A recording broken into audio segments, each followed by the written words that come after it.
सबसे पहले the fastest to ever play the game Rawalpindi express Shoaib Akhtar. अस्सलाम वालेकुम Shoaib, welcome to game on air.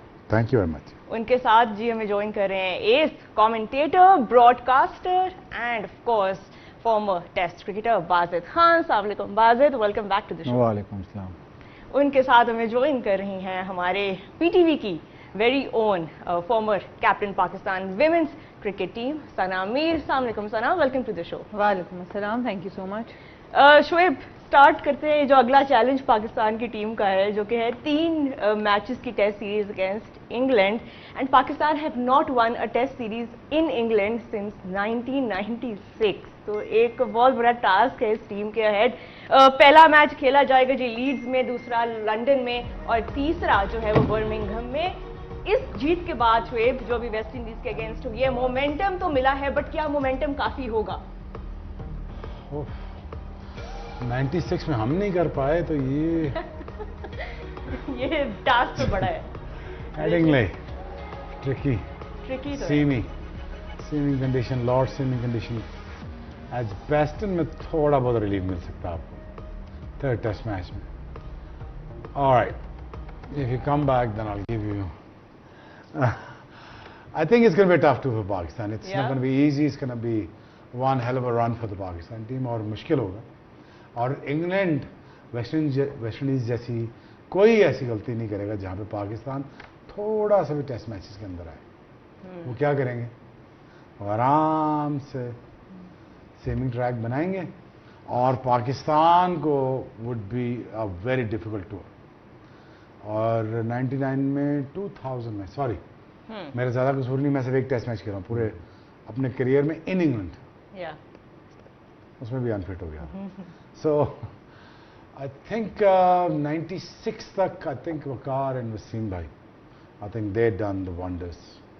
और उसके बाद हम ऐसी कोई टीम नहीं है जो उनको वहाँ पे होम कंडीशन में हरा सके। और ये टीम मेरी पूरी दुआएं के साथ है, but let's see, it's can be one hell of a tour, one hell of a task for this team for sure. Pakistan के रिसेंट जो टेस्ट लॉसेस आए हैं, सबसे बड़ा प्रॉब्लम ही ये था कि बैटिंग कोलैप्सेस हुए जा रहे हैं। और टेल की जब बारी आती है, टेल का भी विद इन अ फ्यू जिसे कहते हैं ना, एक सीरीज ऑफ विकेट्स, एक डोमिनो इफेक्ट की तरह जो है वो कोलैप्स नजर आता है। अब पाकिस्तान ने एक बैटिंग कोच को अपॉइंट किया है जी, माइकल स्मिथ को, जो कि साउथ अफ्रीका के फॉर्मर फर्स्ट क्लास क्रिकेटर है। बैटिंग कोच का होना कितना जरूरी है? क्या फाइनली ये पोजीशन भी अब पाकिस्तान को नजर आया कि उनको टेस्ट मैच के लिए और वनडे के लिए एक चाहिए बैटिंग कोच डेडिकेटेड? अभी कौन कोच है? अभी कोई भी नहीं है। असद शफीक। अच्छा, वो खैर अपनी जिम्मेदारियों को वो पूरा करते हैं also as a selector, but ये जो एक टाइटल है बैटिंग कोच का, ये अब फिर और क्या करना चाहिए? क्या होगा इससे? मैं वैसे ही पूछ रहा हूँ, कितना करना चाहिए? कितना करेंगे? बैटिंग कोच नहीं है, कोच नहीं है। असद शफीक क्या क्या करता है मुझे ये बताइए। चीफ सेलेक्टर है वो, उस कमेटी में है वो। 6-7 काम करते हैं सुना मैंने। वुमेन्स क्रिकेट में भी हैं, मेंस क्रिकेट के भी सिलेक्टर हैं, हाई परफॉर्मेंस कराची को भी देखते हैं, बैटिंग भी करते हैं। अब बैटिंग कोच चाहिए आपको? बैटिंग कोच अब मंगवा लिया। और कुछ चाहिए? नहीं, तैयारी पूरी करके हम इंग्लैंड की सीरीज की तरफ जा रहे हैं। ये आपने 10 दिनों में आपकी तैयारी करनी है, ठीक हो गई? One step. अच्छा जी, आप नॉर्थ खेल रहे हैं, आप लीड्स में, ठीक है जी। अब नॉर्थ, मैं न्यू कासल के लिए, डरहम के लिए खेला हूँ, तो वेदर ऐसे शिफ्ट होता है ऐसे। तो आप भी गेमिंग अप नॉर्थ, यॉर्क की साइड पे, लीड्स की साइड, कितना के अब जरा मैं नेगेट करता हूँ बाजीद को, कितने के खराब होगा विकेट? वेस्ट इंडीज जितना होगा या पिंडी जितना होगा या पाकिस्तान जितना होगा, इनसे थोड़ा सा बेहतरी होगा। इतना थोड़ा सा बेहतरी काफ़ी है। अब मेरी बात समझ। दूसरी बात यह है कि I think ill planning again, Pakistan has no planning with no substance. मतलब कि हम जो इतने बड़े टूर पे जा रहे हैं, बैटिंग कोच 10 दिन पहले रख रहे हैं, असद शफीक 7 काम कर रहा है, 10 एक और बंदा काम कर रहा है, ठीक है जी। तो पता कुछ नहीं है, स्क्वाड का कोई पता नहीं है हमें। But again it's going to be a very very tough for Pakistan with ये इमेजिन कर देना कि एक वेल स्ट्रक्चर्ड टीम के खिलाफ, जिनके पास बॉलिंग, बैटिंग स्ट्रक्चर, इंफ्रास्ट्रक्चर, एक पूरी इनके पास रीडिंग है आपकी, उनके खिलाफ आप खेलने जा रहे हैं, तो it's going to be a very tough task. So I have high hopes from England, not from Pakistan, because I think it's not going to be easy tour for Pakistan. 10 दिनों में कोच बैटिंग कोच क्या ही समझा लेगा?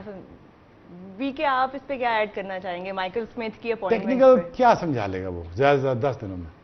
जो 10 सालों में जैसे technical बंदे ने एक बात भी नहीं सीखी। पॉइंट ये है कि अभी व्हाई नाउ ये जो एक अपॉइंटमेंट आई है, फिर कब आनी चाहिए थी? वो तो पहले आ गई थी, कभी तो करनी थी ना अपॉइंटमेंट। तो वो खैर अब इस पे डिबेट हो सकता है कि कितना एक्सपीरियंस उनको है इंटरनेशनल क्रिकेट का कोचिंग वाइज, लेकिन हमारे यहाँ तो जो आपके हेड कोच है उन्होंने पहले इंटरनेशनल कोचिंग की नहीं थी, तो वो डिबेट भी आप नहीं कर सकते। तो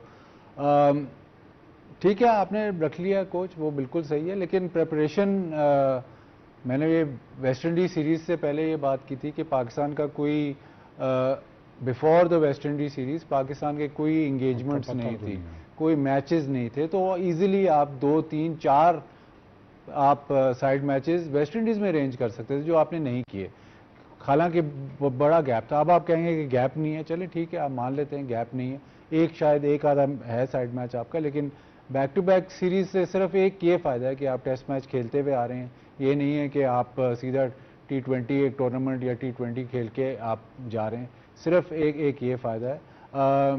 जो इंटरनेशनल क्रिकेट में जो टूर्स अरेंज होते हैं, तो जो टूरिंग साइड होती है उसके पास ये मतलब उनको मौका दिया जाता है कि आप मांग सकते हैं चीज़ें। आप कहते हैं कि जी हमें इधर साइड मैच दे दो, हमें प्रिपरेशन के लिए 2 हफ्ते पहले यहाँ पे 2-4 मैचेस दे दो, तो वो ओब्लाइज करना होता है और वो उनका फ़र्ज़ होता है जो होस्ट टीम है कि आपको वो मैचेस दें। अगर आपकी टीम इतनी अच्छी है कि आपको साइड मैचेस की ज़रूरत नहीं है और आपकी प्रिपरेशन इतनी अच्छी है, तो चले ठीक है, आप कहते नहीं हम जाते ही टेस्ट मैच खेलेंगे। बट अगर आपकी टीम उस तरह से कितने सालों से स्ट्रगल कर रही है, तो ये भी एक सोल्यूशन बन सकता है। आप देखें अभी एशेज़ का कितना बड़ा टूर था एशेज़ का, तो इन्होंने कितना क्रिटिसाइज इनको किया कि आपने पर्थ में साइड मैच क्यों नहीं रखा और आपने एक लाइलैक हिल जहाँ पे बॉल पहुँचता नहीं है वहाँ पे क्यों साइड मैच रखा, तो उस पर काफ़ी डिबेट हुई। लेकिन पाकिस्तान के पास जो अब अपॉर्चुनिटी होती है, या शायद करते हो, मुझे नहीं पता कि वहाँ से जवाब नहीं आता या जो भी, लेकिन आपके पास जो अब अपॉर्चुनिटी होती है to prepare for a tour, preparation ये नहीं होती कि हम रेड बॉल का कैंप लगा लें, प्रिपरेशन ये होती है कि यार हमने 16 लड़कों का वाइट बॉल का स्क्वाड उसका कैंप लगा लें, ये प्रिपरेशन नहीं होती। जहाँ उन कंडीशन में जाना है तो आपको पहले से पता होता है। इस टूर का इनको पहले से पता। वेस्ट इंडीज टूर का जो हमाकत यह है कि वेस्ट इंडीज टूर से कोई मैच नहीं है, 1 महीने पहले बल्कि 1.25 महीना पाकिस्तानी प्लेयर्स का कोई मैच, कोई तैयारी नहीं हुई, कोई मैच नहीं है, तो आप इजीली उधर 2-3 साइड मैच खेल सकते हैं। आपको T20 वर्ल्ड कप याद है और USA वाला, उससे पहले कब कहाँ लगा था? इंग्लैंड से। ये तो एक लॉन्ग टर्म तैयारी का कैंप्स से बाहर आ जाना चाहिए हमें। अब मुझे ऐसे ही लगता है कि अभी इन्होंने ये ODI टूर्नामेंट कराना है 4 टीमों का, जो एक और 4 टीमें आ गई हैं जो पहले नहीं थी। पहले चैंपियंस कप कुछ और था, अब कुछ और हो गया। 4 टीमों का टूर्नामेंट है वनडे, वो हफ्ते में ख़त्म हो रहा है। बैक टू बैक मुल्तान में मैचेस है और 1 हफ्ते में ख़त्म हो जाएगा। उनसे कहेंगे हमें ये प्लेयर मिल गए और उनका फिर कैंप लगा देंगे। ये कैंप जो है ना, इससे मुझे बड़ी चिढ़ है। हर रज़ाक के साथ इन्होंने लगाया था वो स्ट्राइक फोर्स कैंप, उसको और निगेट कहते नहीं, वो नहीं ठीक। अब अमेरिका भेजेंगे, वहाँ पे कैंप लगेगा, हर जगह कैंप लगेगा। क्रिकेट नहीं खिलानी, कैंप लगा लो। चलें, हम इंग्लैंड की स्क्वाड के ऊपर अभी अगले सेगमेंट में इन डेप्थ बात करेंगे, बट बिफोर दैट बीके 1996 के बाद से Pakistan have not won a test series in England, और लास्ट जो सीरीज हुई थी पाकिस्तान हारा 1-0। उससे पहले 2 जो सीरीज हुई वो ड्रॉ हुई हैं। इतनी चैलेंजिंग कंडीशंस होती है इंग्लैंड की, and now that Pakistan will be facing a full strength team, where do you start to analyze this team's combination? Because England अपनी conditions के accordingly उन्होंने squad बनाया है, which is a pace heavy squad. Where does Pakistan stand in that preparation? देखिए overall अगर आप बात करें, ओवरऑल मतलब हिस्ट्री ऑफ क्रिकेट की अगर आप बात करें, तो इंग्लैंड में सीम स्विंग होता था, लेकिन पाकिस्तान उधर अच्छा खेलता था क्योंकि वहाँ इतना एक्स्ट्रा बाउंस नहीं होता। ऑस्ट्रेलिया में, साउथ अफ्रीका में जहाँ पे बाउंस ज़्यादा है वहाँ पे पाकिस्तान टीम काफ़ी स्ट्रगल करती रही। लेकिन जैसे जैसे पाकिस्तान टीम का मतलब अब डिक्लाइन शुरू हुआ तो उसी हिसाब से आपकी ओवरसीज टूर में वो ज़्यादा नज़र आने लग गए। अब इस दफ़ा थोड़ा सा यूनिक इसलिए है कि अब मैं आपको बहुत ऐसे आज मैं बहुत इंटेलेक्चुअल बातें करने लगा हूँ जो मुझे जेब नहीं देती। लेकिन इस दफ़ा ये है कि एक तो यूरोप और इंग्लैंड में हीट वेव आई है, इस दफ़ा अब शदीद गर्मी पड़ी है। समर जो है उनका ऐसा कभी पहले बहुत ही कम हुआ है कि इतनी देर तक वो हीट वेव रहे। उसके बाद इस वक्त बहुत ज़्यादा क्रिकेट हो रही है इंग्लैंड में, खासकर अभी सना भी टैप मैट या कौन सा आपने खोला हुआ था उस पर भी देख रही थी, 100 भी चल रहा है, सारा कुछ हो रहा है, तो बहुत ज़्यादा क्रिकेट हो रही है। प्लस ये बिल्कुल एंड ऑफ द सितंबर में आमतौर पे टेस्ट सीरीज नहीं होती, ये सितंबर में जाके ख़त्म हो रही है, तो बिल्कुल एंड ऑफ द सीज़न है।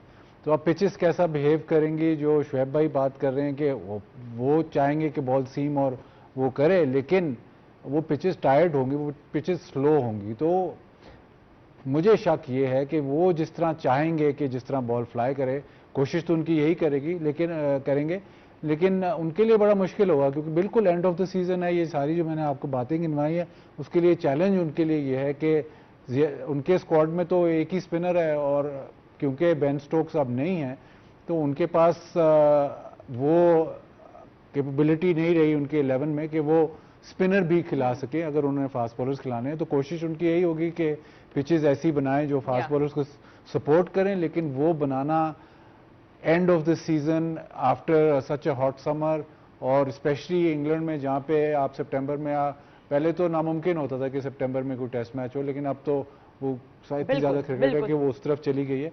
तो एंड ऑफ द सीजन आया कि वो पिचेस ऐसी होंगी, आया कि वो उस तरह की बना सकेंगे या आया कि उसमें उतनी जान होगी, वो देखने होगा। ये एक दो तीन चीज़ें शायद पाकिस्तान की फेवर में जाए। Just one of the many headaches जो कि इस वक्त इंग्लैंड की टेस्ट साइड को बॉदर कर रही होंगी, but we'll talk about that just in a bit. But Sana, हमने कल के शो में भी टेम्परामेंट की बहुत बात की और इस वक्त ये भी एक बज़वर्ड बना हुआ है पाकिस्तान टीम को जब हम डिफाइन करने की कोशिश करते हैं, टेम्परामेंट। अब ये वेस्ट इंडीज़ के अगेंस्ट मैच जीतने के बाद और इंग्लैंड में पहला मैच 19 को स्टार्ट हो रहा है, बहुत कम टाइम है, बेरली अ फ्यू डेज, 10 दिन के करीब का टाइम है जिसमें कि उनको अपने आप को फेमिलियराइज करना है। There is no warm up fixture, there's nothing else.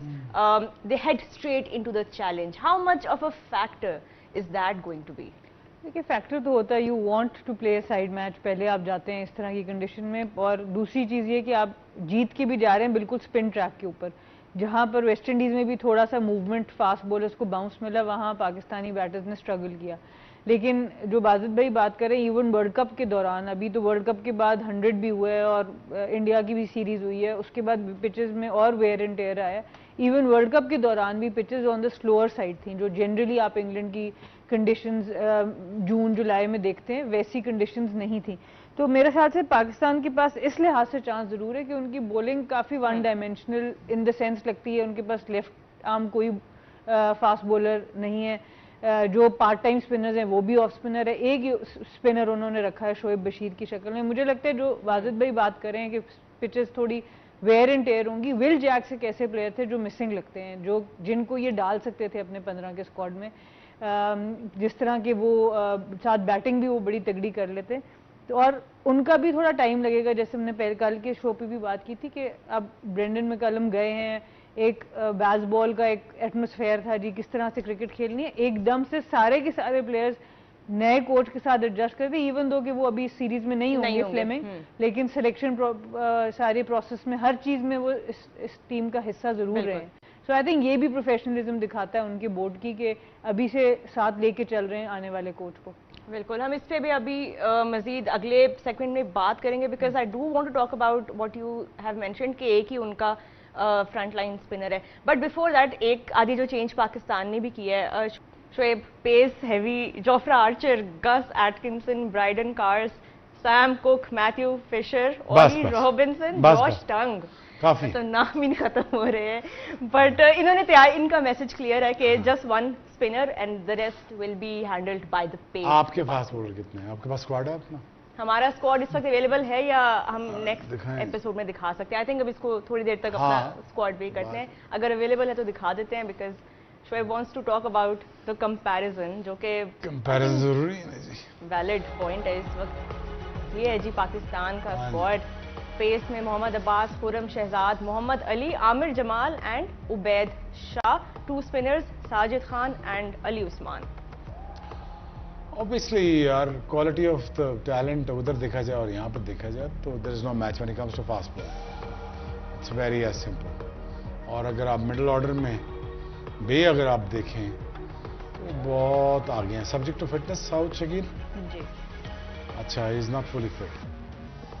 But ये अभी फिटनेस के कुछ अभी इवन शान मसूद का जो है कंफर्म्ड नहीं है कि वो भी होंगे नहीं। अवेलेबल के नहीं होंगे।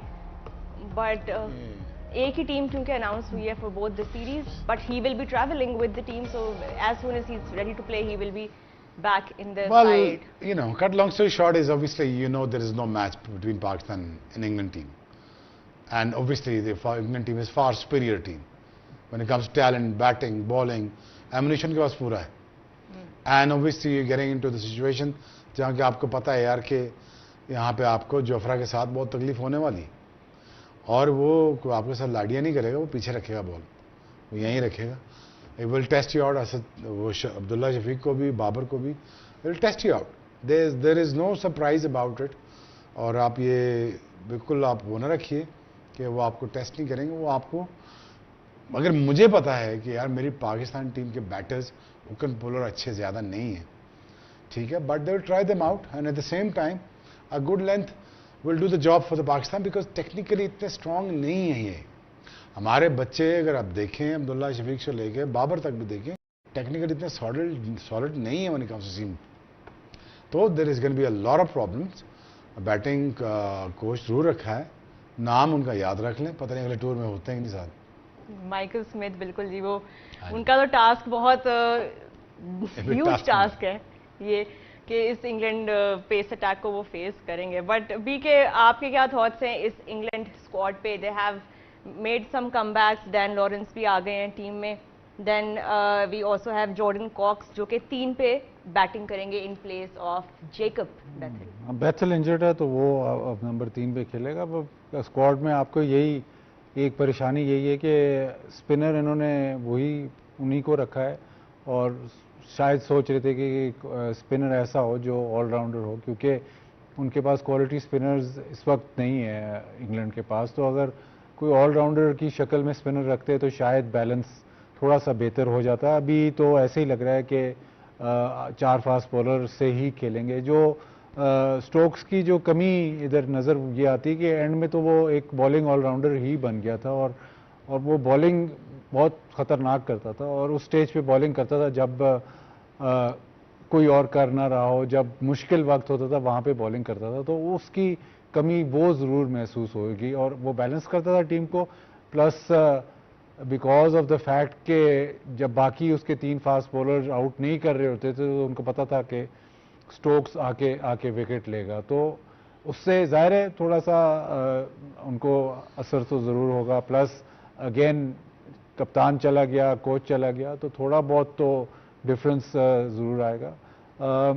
आर्चर बज़ाहिर तो बहुत तेज़ बॉलिंग करता है, लेकिन टेस्ट क्रिकेट में ऐसे एक आधे स्पेल के अलावा कोई टेर हुए उसने विकेट्स नहीं ली. तो आपको ये बाकी जो उनके साथ जो बॉलर्स हैं उनको बहुत कंट्रीब्यूट करना पड़ेगा. और इस वक्त उन सारा जो स्क्वाड आपको नज़र आ रहा है वो सारा एक ही डायरेक्शन में है. तो अगर कहीं पे ये फंसते हैं तो वहाँ पे कौन निकालेगा इनकी बॉलिंग में, कौन निकालेगा? ना इनके पास ऐसा कोई स्पिनर है, ना कोई वो जो टैलिस्मैन था स्टोक्स है. तो अगर कोई ऐसी सिचुएशन आती है जहाँ पे थोड़ा सा मैच फंसता है, वहाँ पे देखना पड़ेगा किस तरह खेलते हैं. चेंज तो ज़रूर है. वो अब मैं ये नहीं कहूँगा कि इंग्लैंड फेवरेट नहीं है, लेकिन अगर स्टोक्स ही कप्तान होता और अगर वो सिम्थ में ही चल रहे होते तो शायद वो ज़्यादा फेवरेट्स होते. एंड इंग्लैंड की ये साइड भी दे हैव देयर ओन ट्रबल्स. उनको 18 मंथ्स हो गए देर चेजिंग अ टेस्ट विक्ट्री, लेकिन जो है विक्ट्री नहीं, एक पॉजिटिव जो एक साइड होती है। न्यूजीलैंड के अगेंस्ट 2-1 वो हारे, ऑस्ट्रेलिया के अगेंस्ट 4-1 हारे, फिर जी ड्रॉ हुआ। तो एक तरह से एक series win, they're looking after it, they're running after it, and they have their own transition to worry about as well. But ना हम प्लानिंग की बात अक्सर करते हैं और हम लॉन्ग टर्म प्लानिंग की बात करते हैं। क्रिटिसिज्म इस वक्त इंग्लैंड पर यह भी हो रहा है कि 2022 में जो रूट ने कैप्टनसी से स्टेप डाउन किया, सेइंग के उनके लिए मुश्किल हो रहा है to keep up with the pressures, and 4 साल के बाद वापस वो जो रूट को ही देखते हैं as a solution to their problems. England ने भी कोई फ्यूचर लीडर आइडेंटिफाई नहीं किया, हैरी ब्रुक को उन्होंने ओवरलुक किया जैसा कि आपने अभी मेंशन किया था। But what does this say about England's lack of planning when it comes to the most popular format? देखिए, आप इसको लैक ऑफ प्लानिंग भी कह सकते हैं और इसको फ्लेक्सिबिलिटी भी कह सकते हैं। आप ये भी कह सकते हैं कि अगर उनसे एक फैसला, अगर उनको लग रहा है कि एक डायरेक्शन में टीम को हमने लेके जाना है और एडजस्टमेंट चाहिए, क्योंकि जैसे मैंने आपको बात की, अगर हैरी ब्रुक्स यहाँ से लीडरशिप ले तो जिस तरह का उनका वे ऑफ प्ले है टेस्ट क्रिकेट के अंदर भी, वो बहुत ज़्यादा डिफरेंस नहीं होगा जिस तरफ बेन स्टोक्स और मैकलम लेके जा रहे थे। शायद अब ये उससे हटना चाहते हैं पूरी तरह, और उसके लिए इनको जो रूट जैसा काम इंडिविजुअल लीडरशिप में चाहिए। और ख़ास तौर पर जब आपकी बहुत ज़्यादा फ्रीक्वेंट चेंजेस हो रही होती हैं, ड्रेसिंग रूम में लोग आ रहे और जा रहे होते हैं, तो बहुत सी फ्रिक्शंस क्रिएट हो जाती हैं टीम के अंदर। उसको हैंडल करने के लिए भी आपको एक काफ़ी मैच्योर कप्तान की ज़रूरत होती है। तो यही एक नज़र आता है। और आप ओवरलोड भी नहीं करना चाहते हैरी ब्रुक्स का, लिमिटेड ओवर्स में हैं, तो बाकी आप ओवरलोड नहीं करना चाहेंगे कि आप तीनों फॉर्मेट में, आजकल इतनी क्रिकेट है कि आप तीनों फॉर्मेट में हार्डली देखते हैं कि कोई एक कप्तान आपको नज़र आता है बाकी दुनिया में। तो ये सारी चीज़ें उन्होंने सोची ज़रूर होंगी। जैसे बाजिद भाई बात कर रहे थे फास्ट बॉलिंग की, मेरे ख्याल से सैम करन की बड़ी कोशिश की इन्होंने एंड तक कि किसी तरीके से वो भी फुली फिट हो जाएं, अवेलेबल हो जाएं, पर वो भी नहीं हो सका। तो पाकिस्तान के पास ऐसे ऑप्शन ज़रूर हैं जब आप इस टीम को देखते हैं। It's not a well gel team, it's not a team जिसने बहुत ज़्यादा मैचेस जीते हैं। तो आप अगर शुरू में इन पे प्रेशर डाल दें तो इट्स एक पॉसिबिलिटी ज़रूर है कि आप थोड़ा सा एक पॉजिटिव स्टार्ट इस टूर का कर सकते हैं। लेकिन ब्रुक का प्रॉब्लम सिर्फ ऑन फील्ड नहीं है, उसका ऑफ फील्ड इतने प्रॉब्लम्स हैं कि इस वजह से भी उसको कप्तान नहीं बनाया। नाइट क्लब्स का प्रॉब्लम, वो जो बाउंसर से इसकी लड़ाई, वो भी प्रॉब्लम सीप इन कर रहे हैं। जब ये ऑस्ट्रेलिया गए या जब एज मैकलम इनके टीम लीडर था और बेन स्टोक्स थे, तो ऐसे लगता था कि ये बदमाशी करना चाह रहे हैं लेकिन उतने अच्छे नहीं हैं। ऑफ